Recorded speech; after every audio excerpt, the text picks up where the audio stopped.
You're now ready. Are we live? Yep, you're live. It is 6 o'clock and we're opening the Albemarle County Planning Commission for April 14th, 2026.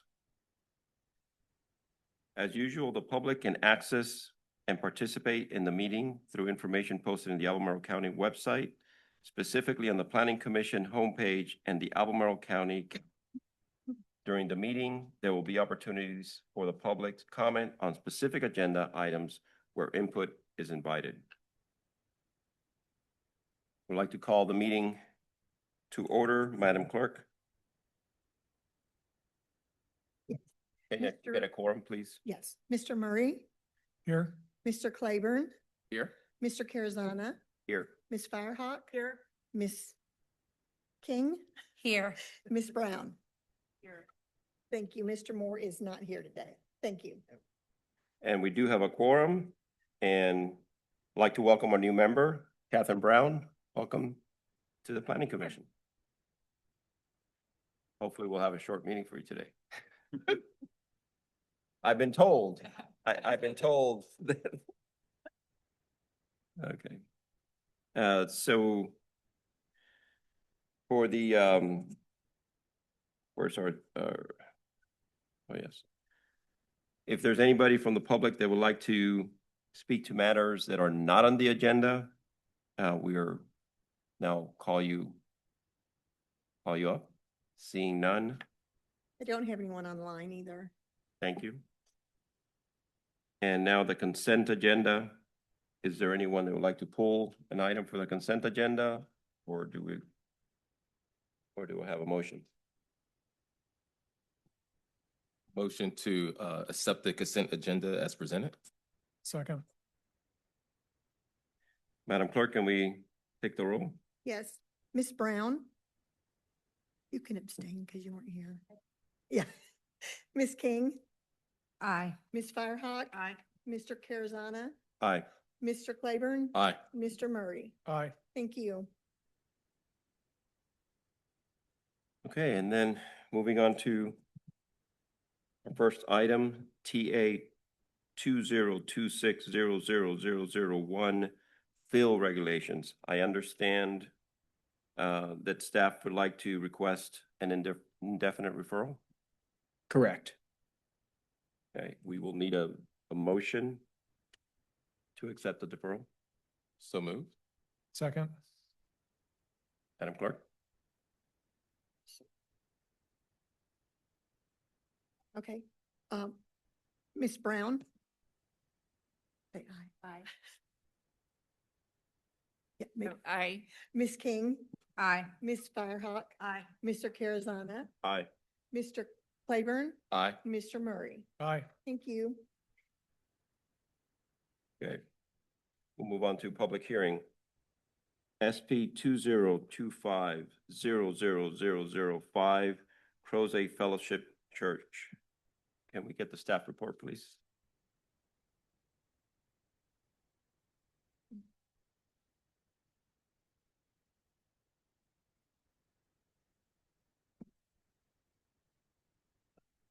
Good evening, Mr. Chair, members of the commission. My name is JT Newberry. I'm a senior planner in the Department of Community Development. I'll be providing staff's presentation tonight on this special use permit request for Crozet Fellowship Church. And we are joined tonight by the applicant and their representative. We have Pastor John Healy from Crozet Fellowship Church, and the applicant's representative is Chuck Rapp with Collins Engineering.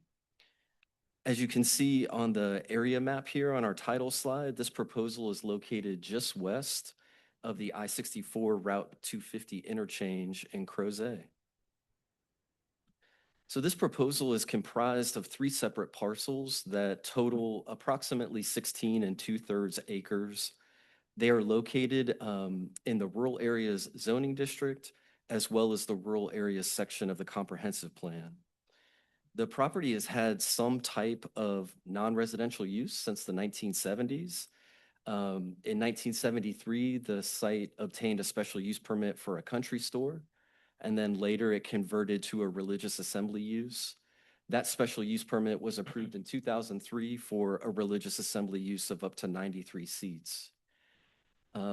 Later in 2019, the county amended its zoning ordinance to align with federal law, and that resulted with religious assembly uses of up to 200 persons being permitted as a by right use in the rural area zoning district.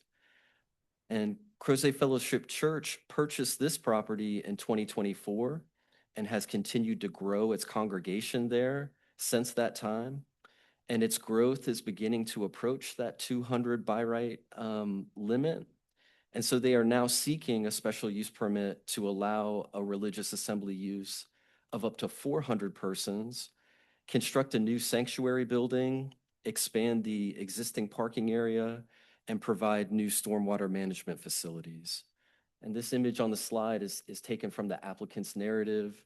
The current church activities take place inside the existing sanctuary building at the top of the image, and you can see the proposed sanctuary building and conceptual stormwater located just behind it. So I wanted to take a little bit of a closer look at the applicant's conceptual plan and call out some of those features that we just talked about. That includes the proposed parking envelope. Let me see if I can get the laser pointer on here. The proposed parking envelope here, the building envelope for the new sanctuary building, the conceptual stormwater located behind this, the proposed sanctuary building. It shows the typical 100-foot water protection ordinance buffer that's applied to the stream that's located at the rear of the property. And it adds an additional 50-foot buffer for stream and forest. This conceptual plan also shows the 125-foot parking setback that's required by the supplemental regulations in the zoning ordinance for parking related to religious assembly uses. And then this green border around the edge of the property is a proposed 20-foot buffer that mitigates impacts to adjoining properties, and only additional screening like a fence or landscaping would be permitted within that 20 feet. All special use permits are evaluated under the 4 factors shown on the screen here. Pages 4 through 8 of the staff report contain staff's analysis on each of these individual factors. Staff determined that with a few recommended conditions, a positive finding could be made for each of the factors listed on the slide. To look at those, specifically at those conditions, we have 3 that we've recommended. First is general accord with that conceptual plan, particularly with those parking and building envelopes and the buffers that we discussed. The second condition is that buffer that surrounds the entire property. And then the last recommended condition is a maximum religious assembly size of up to a maximum of 400 persons. So with these conditions, staff found that there were 2 positive aspects to the proposal. It met all of the criteria required for special use permits in the zoning ordinance, and it really focused development on already disturbed areas of the site, meaning that there would be little to no new disturbance with the proposed improvements. No concerns were identified at this time. And so as a result, staff recommends approval of this request and has provided recommended motions on this slide. And with that, staff can take any questions. Thank you. Question for staff? Yes, I have some. So if you go back to the conditions, Yes. so there are 2 things that here. First, it says maintenance of the wooded areas within the WPO buffer. Within the guidance provided by DCR and DEQ, the guidance for, and I know we've left the Chesapeake Bay program, but in their guidance, they've talked about that the model language says that the buffer should be allowed to return to a wooded state or return to a natural state. So are you saying that we're not going to maintain the wooded buffer and with native vegetation except for the pieces that are already forested? I'm curious about, what does it mean, maintenance of the wooded areas within the WPO buffer? Are we not requiring the rest of the buffer that's not wooded to return to a natural state? In this case, the entirety of the buffer is within the wooded area. The entire site is wooded with the exception of this jagged area here indicates the tree line Okay, on the site. And so, yeah, that condition is just meant to reinforce that the WPO is a protected area that we would like to see it remain in its current state. okay, so it's fully wooded right now. Yes. Okay, so the way it's phrased is awkward. Okay. Maybe they meant maintaining or something instead of maintenance. Maintain the wooded buffer. Can you go back to the wording? Mm-hmm. Yeah, I mean, you I could just think that maybe they meant to maintain the wooded buffer. and I mean, or you could say maintain natural native vegetation within the WPO buffer, which is the best standard. Because it's not prohibited to remove invasive species. And certainly, management of that sort is a positive thing for the buffer. So I just say, maintain native vegetation within the WPO buffer, if you're okay with that. It's great feedback. Thank you.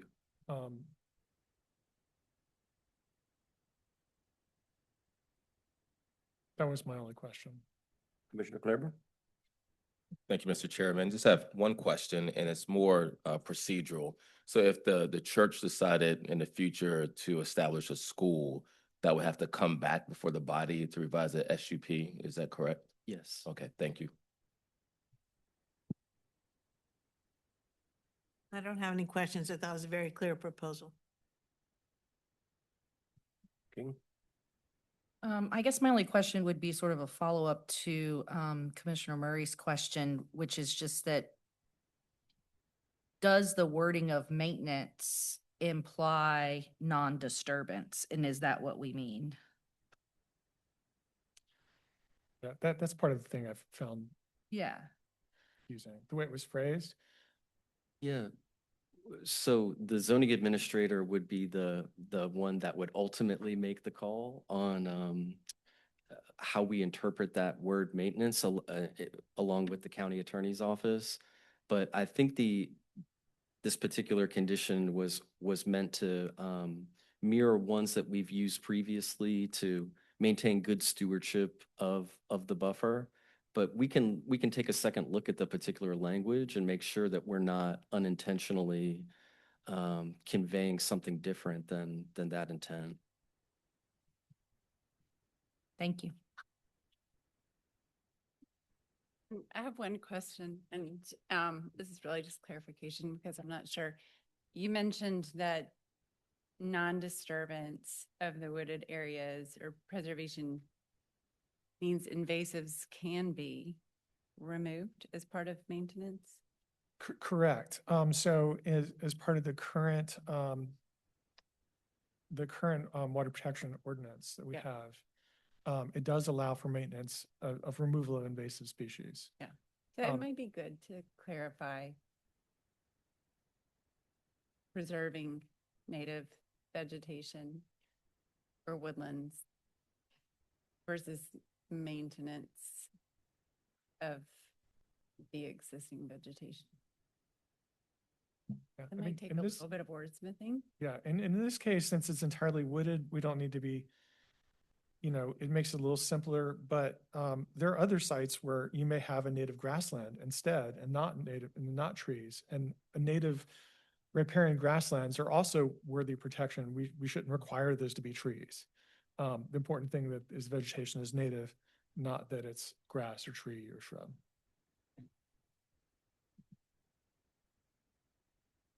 Great feedback. Thank you. Thank you very much. No other questions? I do not have any questions for staff.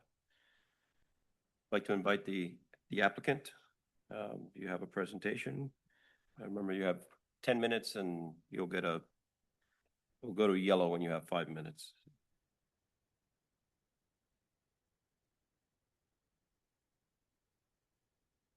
We'll come back to the wrap. Thank you. 1 sec. All right. Thank you, commission members. Great to be back in front of some of y'all and meet some new faces as well. My name is Chuck Rapp. I'm a planner and landscape architect with Collins Engineering. As Mr. Newberry stated, we also have a representative from the church to help answer some questions. Hopefully I can also shed some light on some of the buffer discussion as well. We got some additional photos and things like that here. So some of this is duplicative, so I'm not going to repeat everything, but I'll just try to go through some of this. I will orient everyone a little bit. We have 64 here. You have more downtown Crozet up this way along 250. So here's Old Trail, downtown Crozet in this direction. So this is just crossing out of the development area once you cross 64. And you'll get to see some other enlargements here to orient yourself with the site as we go through it. As was stated earlier, future land use is rural areas, existing zoning is rural areas, which is why we're here before you. As Crozet has grown and development has brought more residents to the Crozet area, the membership of this church has also grown, and we would certainly like to be able to accommodate that through new sanctuary building, additional parking, and some of the improvements needed to continue that growth and meet the demands of the community. This shows some of those wooded areas here a little better, how that site is cleared for the most part. It really lends itself quite well to the improvements we are proposing. So you have a established stream that runs through here. It's a good bit lower than the developed area of the site. As you can see, it says certainly the intention, and you see some closer shots that we have as we go to these slides that show that wooded area. I believe the intention here is to preserve much more than just a WPO buffer. There shouldn't be really a need to encroach into that wooded area much at all, especially with the way we chose where that building would go and what would be preserved and what would be expanded, and with the parking encapsulated in the middle of the site there. And we have Twinkling Springs Road, which is a private road off of 250. I'll show you a little bit of an enlargement of that as well. So this is the existing site as it is now. This is the existing sanctuary building. And then you have two private residences, single-family homes right here, which are currently also owned by the church. The main drive-in here, Twinkling Springs Road, and then this central parking area. And I've got some additional photos of that. So you can see this heavily wooded area, and I've got some photos of that as well. And the idea is really to try to utilize this cleared area, expand the parking a little bit, but really keep within the footprint of these existing buildings, and replace one of those homes, the smaller one here, with the new sanctuary building to accommodate. Really trying to work with the topography of the land to minimize that disturbance as much as possible. These are some photos of the existing sanctuary building here. You can see it's a great building, but as the church has grown, space is tight in there to really provide the seating necessary for all the members of the church that are attending services and other functions at the church here. This is just a shot of kind of that cleared area as it approaches the wooded area below, and then the grade really starts to drop off as you work your way down towards that stream. This is the existing parking lot. It's really in pretty decent condition as is. Nicely landscaped, some mature trees around it. It just is limited with the number of parking spaces that it has right now. It's about 50 spaces out there for those maximum 200 participants in the church. And so as it expands, hopefully over time up to those 400 seats, they will need more parking, certainly. So the idea is to kind of work with that and expand it to the best way possible.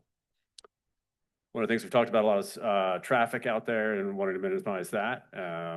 Luckily, there is a right turn taper off of 250 to help cars pulling off of that as they leave Crozet and work away from downtown Crozet. That gets them off of 250. There's full access, left-hand turn movements as well.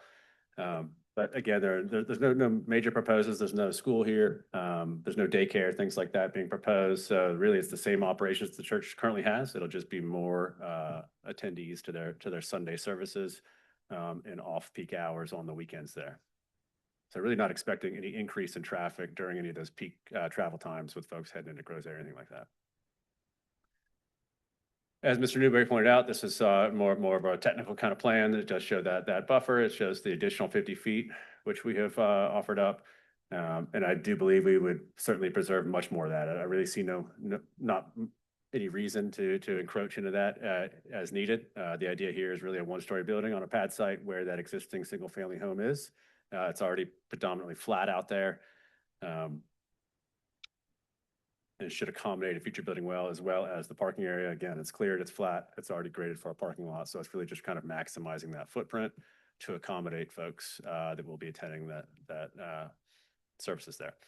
We did have some comments. We had one community meeting. We had some comments from the neighbor just on this adjacent property. So that's where we want to make sure there's a good bit of wood vegetation there. We want to preserve that. We don't plan any improvements there, but if needed, certainly we'll fill in that 20-foot buffer with additional plantings and do our best to screen the farmland that's out there and minimize any impacts to that property. This is our concept plan. This shows a total of 140 parking spaces. So we think we can hit somewhere between 120, 150. Really kind of maxing out what we can there and providing some pedestrian infrastructure as well that it's currently lacking so that there's some decent circulation for folks parking to access the building.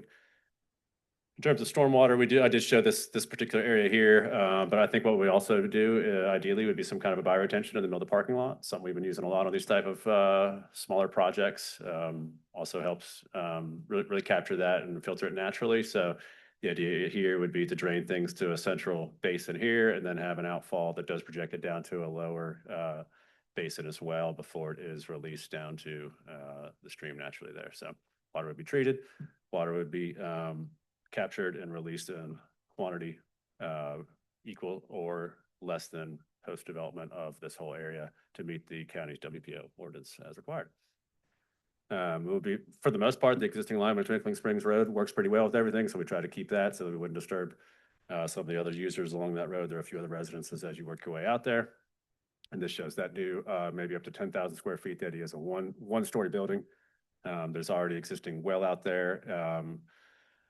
There would be another well that would serve this building, and they just recently designed a septic system with this existing sanctuary building that could accommodate the future expansion in the new sanctuary building. So a lot of planning has already gone into this. We're just trying to kind of accommodate that so they can start to move forward with their plans out there. With that, I think that's about all I have. I'm happy to answer any questions if there are. Commissioners, have any questions for the applicant? Or on this side? No questions. I had one question. You mentioned the septic. Yep. Where is the existing septic located? It is, I believe, if I'm correct, John, it's behind the existing building in this area, right? Slightly behind where the plan. Can you come up to the, Right in to this the area. mic, Okay. Come on. please? Yeah, If it's, you can state your name and. yeah, John Healy, I'm the pastor at Crozet Fellowship. So it's behind this area and it's got a multi-step system and drains directly into the stream in the back. So it's, Is that going to be expanded in the same area or? so the new building would be hooked up to it. So it's not an underground leaching system. It's a engineered system that when we had to accommodate in the building, we did it in a way through the health department in a way that we could add this without having an issue of the increased capacity. Okay. You're asking the wrong guy if you want any more No, technical that's- details. I just used the word engineered system and I think that means something. So, yeah. But Fortunately, the health- county health department has all the details in the schematics. Yeah, just if to it was, be clear. I was concerned about being a leaching system and if that was going to be expanded as being right by the, yeah, we're right by the stormwater, so. Fortunately, the health department will review it. They will. Yes. Thank you. Thank you. Yeah, I will say he shared a large document that described the whole system that we got into, but it felt like that was getting very detailed. We'll deal with that when we get to the site plan stage, but they certainly were forward thinking when they had the system designed. I have a few questions. There's more confirming questions. Sure. Regarding the parking, is there any site lighting anticipated? The parking lot that size? That would certainly be, it is in the rural area, so there's adjacent farm, so I think certainly would be conscious of wanting to limit impacts to that adjacent farm. So if any lighting were proposed, it would certainly be dark sky compliant, which we do with the county anyway. But I believe, I guess it would be up to the applicant to decide if they want lighting at that time. There's not a whole lot of evening stuff going on, typically we're talking Sunday mornings, Sunday afternoons, things like that, but, yeah. Existing, we have, yeah, a couple, parking lot lights. So because the winter, we have Right. stuff after 5. I Yeah, was gonna say it it's gets gonna dark at 5 there. Yeah, so we would Yeah. need some lighting. And I guess procedurally, maybe it's for staff. Does that need to be a part of a condition or is that just a regulation? That would be covered by the site plan review. So this proposal, if a special use permit is approved, would be subject to an initial and final site plan, which would include a lighting review. Okay, so we don't need to do anything with it in terms of verbiage or vocabulary with this proposal? Correct. Okay. Yeah. Okay. I'm sorry, can I follow up on that? Is it assumed that the lighting would be cut off when the events were over? Yeah, I don't know. That's all I was asking. I For don't- some uses, we've conditioned that they have to cut the lights after 9 PM or whatever it is. We've done that. So that's a question. Yeah. Because That's it's a great true, point. it could be disturbing if I don't know, just to set the system up so most events end at 9 or whatever and the lights go out and they don't burn all night. That's true. Yeah, so I, I should have specified, no condition is necessary, assuming the commission is comfortable with the existing lighting regulations that we have.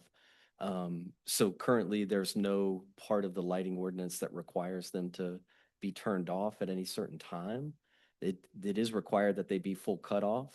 Above a certain number of lumens, they have to be full cutoff. But if the commission was interested in a condition to turn off the lights at a certain time or hours of operation, that would be a condition that would have to be proposed with the That's special. something we might Well, I want to think talk about we- in discussion. Yeah, I think so, because it's true that it can disturb, even though I understand how lighting works and full cutoff and downward projection of light, but we are trying to have a dark skies county in our planning commission, in our comprehensive plan, so. anyway. Yeah. Yeah, and I was gonna add too, it's worth noting that we are in the process of talking about strengthening our dark sky ordinance. And so while, and this is before we're doing that strengthening, certainly it's something to keep in mind that the county is looking, that the current ordinance is viewed by many as insufficient. So that any strengthening that we can do now or voluntary things that could be proposed would be, would help. Particularly with LEDs, the temperature of LEDs, and the kind of light they provide can be way more damaging than incandescents if you're not careful with them. I mean, they're more energy efficient, but it's more like sunlight, so it does more to affect wildlife and other things, so. That's a great conversation. I just had a handful of more questions. With going from 200 to the 400 folks, do you anticipate a commercial kitchen or anything like that as part of the space needs? We knew this process could drag on, so we've started this and we're kind of now beginning to work with the builder. And so currently our work with the builder, we're not including a commercial kitchen Okay. for a variety of reasons, but yeah. Okay. All right. Yeah. But And- because we can't do a school, we can't do a daycare, we know all those, create a domino of additional regulations and concerns, so. Sure. That makes sense. And do you have one or two services or is all 400 people in one service So or? right now, with our current seating capacity, we have 2 gatherings on Okay. Sundays. And so our hope is we can build this in enough time that we would be able to meet as one for a period of time at the Right. very least. But as you know, Crozet is continuing to grow and projected to grow another 75 to 100%. And so we want to be prepared. Sure. for growth. I know you're at the beginning stages of the planning, but Mhm. I think you need to keep your eye on the building requirements in terms of a sprinkler system, right? So if you have Yep, 400 very. people assembled, so I guess my question is, is there a plan to have a sprinkler system being on well water and so forth? So we've been working closely with JT and the recommendations, so we understand kind of the parameters around what size would indicate that, and Okay. we're on well system out there. Right, And right. so if we designed in a way a sprinkler system is required, that would be very cost prohibitive for us because we'd have to have an on-site cistern. Right. And that. So it sounds like the answer is no. You're going to do whatever you need to do to not have a sprinkler system, is what it sounds like. So we've got some recommendations from the county planners that are in line with other proposals, other church expansions that Okay. seems like there's some ways that we can still Okay. be safe around that. All right. Just flagging that, knowing that you're on well water and yeah. yeah, just flagging that. And my last and final question is around the stormwater management pond that's shown in the upper right-hand corner. Is that a dry pond or? Totally conceptual at this stage. Got it. Typically, if we do some kind of bioretention in the middle of the parking lot, we still have to have that piped with an outfall somewhere and typically catch it before it is released towards the stream. And so I just wanted to indicate that there will be something down there. Typically it's a dry pond. Okay. But you do need some, in a heavy rainfall event, that bioretention in the parking lot fills up and you've got to have an overflow. And that water's got to go somewhere and be held before it releases down to the stream. Yeah, but just flagging that probably a fence, if that's the case, like some kind of fencing. I've just heard of stories throughout my career of kids falling in there and being a church with 400. Those have been some sad stories, and so just flagging that part also. That's a good point. Yeah. To be All right. clear, we're not 400 yet. We can't fit 400. By faith, my friend, by faith. No, I love it. All right. I love it. Yeah. All right. I'm done, Mr. Chairman. So adding on to some of the things there about the, and I understand you'll get through to this in the site plan process, but I typically try to encourage people, as just an encouragement that you look at a biofilter as opposed to a retention basin. And some of the things that my colleague just mentioned about the safety concerns, if you like, maybe you have to putting up a fence. You've seen some of the, in Crozet, you've seen in Old Trail and other places, these like big, steep, muddy pits where stormwater is captured versus some other areas where biofilters, which are much more shallow basins planted with native plants, way more attractive, does better to treat the quality of stormwater. And then also you can use it as an amenity to your site. It can be, an attractive garden. Crozet Elementary School, for example, has one of these, if you want to see an example, and they use it as part of their education for the students.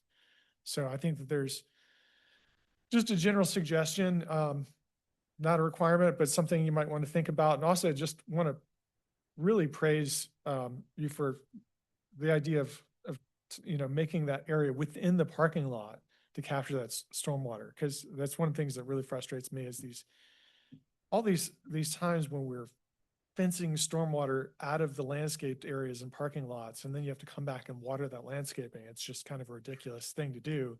So the fact that you're from the beginning doing that, I think that's just really a great feature. So I'm glad that that's being included. Thanks. Great. More questions for the applicant? Thank you. Open it for public hearing. Is there anyone in the public that would like to speak to this matter? All eyes on the window. Seeing none, is there? Mr. Williamson wants to speak. So let Online. me- Okay, then if, please, Mr. Williams, you'll have 3 minutes, and Madam Clerk will let you know when you have 1 minute left, because I don't think he can see the little our little counter here, turning from green to yellow. Okay. Good now evening, just Mr. take Chair. that Can you hear one me? up And you can get started. Good evening, Mr. Chair. Can you hear me? Oops. My name is Neil Williamson. I serve as the president of the Free Enterprise Forum, a public policy organization focused on Central Virginia's local governments. I first want to welcome your new member of the commission. As most of you know, the Free Enterprise Forum does not take positions on projects. However, tonight, we rise with a concern with some of the comments about a potential new dark sky regulation that some people really want. This commission should not be concerned about what some people maybe want, but instead should focus on what the ordinance is today. We call on this commission to follow the ordinance as it's been properly enacted. Thank you for the opportunity to speak. Thank you. And is there That's it. anyone else? No? Okay, we close the public hearing. And we'll bring it back to the commission. Any further comments? I'd like to make a quick comment in response to Mr. Williamson. While it's true that we want to follow our ordinance as written, it's also our job as planning commissioners to add conditions that will offset the impacts of expanded uses in the rural area. And these include things such as opening times, closing times, lighting, noise, outdoor amplified sound. All of these things are within our purview. If none of that was important and none of that mattered, there would be no purpose in having a planning commission to review these applications. So that's why we're here. Each application is unique and each site is unique. So this one has the potential to add additional lighting in a rural area that's primarily agricultural. So it's well within our purview if we would like to recommend that lights go off at a certain time of night. And probably you would do that anyway, just to not waste money on your energy bill, especially with prices how they are. But there are I fly in and out of Albemarle a lot at night, and I see all these places lit up at 10, 11, 12 at night, and there's nothing happening there. So I just want this site to be respectful of our dark skies and the rural areas. So I just wanted to correct the record in terms of our role. And I appreciate that, Commissioner Firehawk. And I think the point of every site is unique. And I'm sure our staff will agree that all our ordinances are not perfect. And in fact, we regularly review them and amend them because they're not perfect. And so we need to take that into account. And what are the potential impacts of any one site on its neighbors, on the community? So I appreciate your comments. Any other comments specific to the application? Sure. On that topic, actually, I would say that the uniqueness of this site to me calls out that it is heavily wooded and very protected from eyesight from any neighbors. And it is also within a very short distance from Interstate 64, which is going to be presenting an enormous amount of light exposure and noise. So my guess is that this particular site is actually not, even if they have a decent amount of parking lighting, it is not going to cause any negative harm to any neighbors. That would be my opinion. I just add that there are other neighbors besides the bipedal neighbors. Sure. So moths and other creatures that depend on the diurnal rhythm are confused. It affects mating behavior. It affects reproduction. All kinds of other animals and critters are affected by night lighting in terms of their ability to reproduce, survive, and thrive. So if you look at, it's kind of the lighting issue is kind of death by 1,000 light points. Yes, you're exactly right. 64 is like this big, giant lit up thing because people are driving with their headlights and there's other lights there, but that's not necessarily an argument to add to it. So I'm sure the applicant will be fine with saving energy on their, everyone who remembers their energy bill from a few months ago is probably still in shock. So I think it's probably fine, but it's good for us to put conditions on things because applicants change, the church may change, properties change hands, and we're just kind of looking at that long term. So. Any other comments? Just when we get to the point of approval, I hope we can consider changing the language of the condition about the buffer, or proposing a change to that condition. So what we had discussed. If there's no objections to that. If I need to restate it, I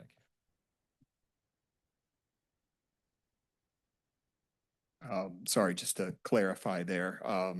So you're speaking about making sure the language in that condition is reflective of the idea that that they want to maintain the wooded buffer.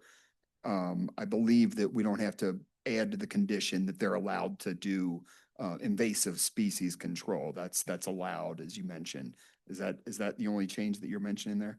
Yeah. So for example, if they were to have, there are many invasive trees, for example, lanthus, which are, encouraging spotted lanternflies to come in and, take over our area. If they were to come in there and cut down lanthus trees, that should be a permitted thing to do because that's a not native vegetation. Ideally, they should come back and replant, not just leave that space blank. But so I think what the language I prefer would be maintain native vegetation within the WPO buffer, if there's no objections to that. And I think that is consistent with our current, ordinance. I'd be fine with just saying maintain the wooded areas, but I don't have an objection to the word native. Do we have to alter that now, or is that something staff could just wordsmith with the applicant later? We can absolutely work with the applicant between now and the Board of Supervisors. And then obviously all this information would be presented to the Board of Supervisors with any amended language from the condition that we come up with. I'm fine with that. Okay. So for the lighting question, I think it would be useful to hear from the applicant as to if we wanted to put a condition on what time the light should be designed to cut off. If I'll- they have a sense of time of night, I'm sorry. If you don't mind, Commissioner, I'll just say that this is another case where we can work with the applicant. I'm sure there's a lot of different details about their specific needs for lighting at night. We're happy to say that if you want to give a broad statement about what the conditions could say, we can work with the applicant. Okay, I would make a statement, something akin to ensuring that the lights are turned off after the end of any scheduled or sponsored event at the church. So that way somebody's getting married at the church and it's going later. I don't know. I have no idea. But something along those lines, that the event is done, everyone's gone home, the lights go off. Okay. I don't think we need to put that in our vote. I think. Yeah, I think that's great. We can work with the applicant on the specifics of the condition language as long as in your motion, you acknowledge these two changes to the condition when you're taking your vote. Any further conversations? I can entertain a motion. Okay. In that case, I move to recommend approval of SP 2025-0005 Crozet Fellowship Church with the conditions provided by staff for the reasons stated in the staff report, with the comments that we've made. And to include conditions discussed by the commissioners this Yeah. evening. Yeah, there we go. That's sufficient? Okay. I'll second. All right, I have a motion and a second. Any further discussion? I'll just say that I don't know whether the site, obviously it's private. My thoughts on large unlit parking lots would be about safety as well. So I think that needs to be in consideration. Madam Clerk? Yes, okay. Mr. Murray, Aye. Mr. Claiborne, Aye. Mr. Carazana, Aye. Ms. Firehawk, Aye. Ms. King, Aye. Ms. Brown. Aye. Thank you. Thank you very much. Thank you. Close the public hearing. And now we'll bring it back for committee reports. Any committee to report? Right. I had some committees that met while I was in Florida. So I'll be going back and reading the minutes of those and conveying anything that I find in those minutes at our next meeting. Fair enough. All right. Seeing that was our only report, how was Florida? It was good. Mr. McDermott. Yeah, Can you give thank us a review of the Board of Supervisors meeting from March 11th? Well, I guess there's several, the March 11th, March 18th, and April 1st. A lot going on with the board, and it's been a while since we've met. So actually, the March 11th meeting was a budget work session. So no official actions by the board related to planning items. on that agenda. But the March 18th agenda did see a couple items that have come through the Planning Commission, including the Hollymead Town Center Area C rezoning. If you remember, this was to remove some of the commercial and add additional residential, about 40 units, so not major, but up in the Hollymead Town Center Area C. That was approved unanimously by the board on the 18th. And also the C rezoning. Of course, this is the one down there in the southwest quadrant of 64 and 29 with almost, I think, about 600 new units and I think a little over 400,000 square feet of non-residential. That it's been a while since you all had seen that, so remind me of what it was. But that was actually approved by the board with a 5-1 vote, with Commissioner Missile voting against that, as he also did it when he was on the Planning Commission here. So that was what was on the March 18th meeting. On the April 1st meeting was the North Point amendment, the rezoning for North Point up in northern Albemarle County off 29 there. This was the one to, once again, remove a significant amount of the commercial and add about 700 additional units of residential. That project was approved unanimously by the Board of Supervisors as well. Thank you. And we have, well, it says new business, but it's really old business because we've done this once before, but the Planning Commission committee assignments, we typically do this at the beginning of the year. We have a new commissioner, so there's not a lot of vacancies right now. I think, well, so the Fifth and Avon, Commissioner Brown would be taking that one. The Land Use and Environmental Planning Committee, which is a committee with the city, the county, and the university, better known as LUPAC. Commissioner Moore had asked to be on that one. So I would add his name on there. And then the other two that are, well, then we have Crozet Advisory Committee Advisory, which Commissioner Murray's on, CTAC Liaison, Commissioner King, Historic Preservation, when they meet and have a quorum, Commissioner Firehawk. Have they met recently? They did, but unfortunately I was ill. So you were the I don't count towards the quorum though, to be clear, but they did meet. I have to catch up with them. All right, Pentops Community Advisory Liaison is Commissioner Claiborne. And then in Places Church 29, we have Commissioner Claiborne, Commissioner King, and Commissioner Moore. The University of Virginia Master Planning Committee has not met a number of years, so I think we're not covering that. And then the last one is Charlottesville and Albemarle MPO Tech. Commissioner Murray is on that. Yeah, I need a motion, Motion just to accept these. the roster for this year. Okay, so if we can have a motion. So moved. And second? Okay. Do we have a second? Second. Thank you. Who did it? Who did the motion? You did. Commissioner Murray did the motion and Commissioner King seconded. Okay. Did I? Oh. Commissioner, I'll retract that. Commissioner Claiborne. Okay. I heard something. Don't confuse me. It's Now not, listen to it's the not voices. We voted on this already. Brown. We did, that's why he was saying it was Aye. like old Make and sure new you did. business, Aye. but I thought we It's had, my- but we can vote on it again, just to make sure. also have to put the new commissioner on the Fifth and Avon. Oh, Yes, Officially. so we still have to add her to that, but Okay. should we do that now? I think we're going to, We're we're gonna get a roll call here. Well, I won't. Have it all. The Fifth and Avon.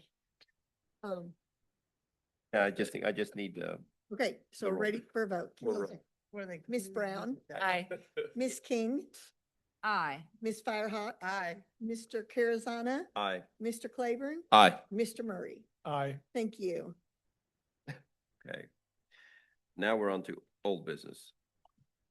Which I don't think we have any old Um, business.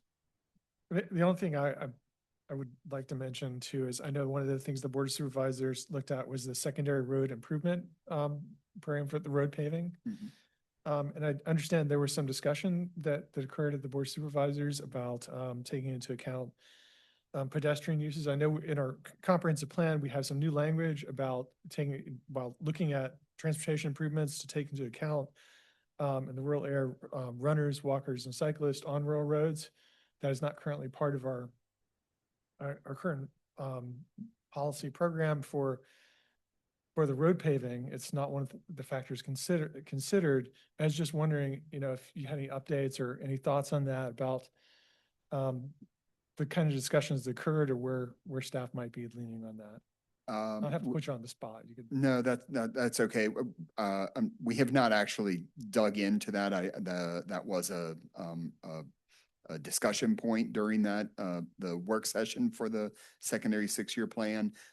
Staff will look at that and we'll come back to the board. I think it's something that we could probably add into any reports that we have for the recommendations for those roads. So when those come to us every year, we can look into that and make sure if there's information available on bike ped usage on the roads. I think that's something that we could pull in. Of course, not all roads will have that, but the ones that we can find information on, we can report that. We'll look into how we can add that and probably discuss that with the board when we come back for the public hearing for that item. That was the work session. Of course, we have to come back again for the final public hearing to approve the secondary 6-year plan, so we can talk about that. If you need or want any practical suggestions on how to do that, then I'd be more than willing to participate. Okay, thanks. Okay. With that, we will adjourn the Albemarle Planning Commission until April 28th, 2026 at 6 p.m. Yeah. You.